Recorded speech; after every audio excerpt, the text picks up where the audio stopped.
Sure. Thank you, Chair. And I also want to thank my colleague from Texas, Mr. Vela. He called me about 5 days ago and said, Eric, we've got this crisis down on the border, and we're having this hearing, and would you come down? And I didn't hesitate because I know that he would come down to California if I asked, and I'm happy to do what I can to help. But it's a horrible situation, and it's one that breaks your heart when you see the children. It's clearly breaking the wallets of the federal government and the people of Texas.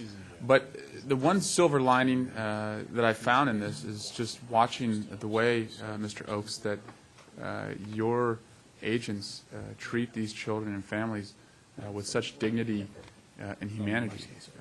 They really do everything they can to accommodate these individuals and make them feel like they're at home under very harsh conditions. And so I want to thank you for doing that, because it's not easy.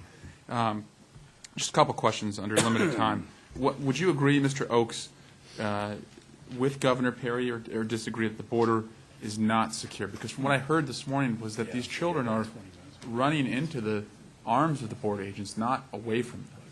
Well, and so at least they're not getting away, and so we can address their issues, because children are about the last innocent population on this planet, and what they have to endure to get here is something that's almost undescribable.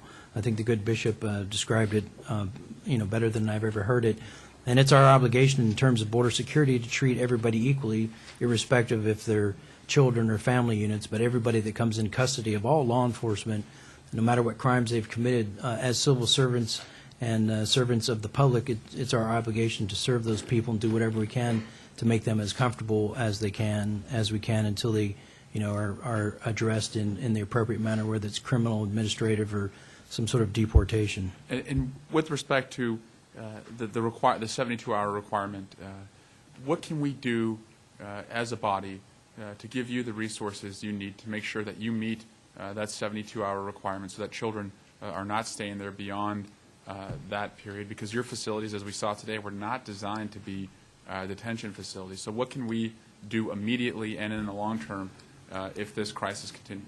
So on Monday, Secretary Johnson and Secretary Burwell, who's the Secretary of Health and Human Services, I spoke directly to them and said the resources should be directed to Health and Human Services and Office of Refugee Resettlement in order to get them the ability, the funding, because they do a lot of grant funding, to get the bed space, to get the children out of our custody into the appropriate accommodations as soon as possible so we can meet that 72-hour deadline.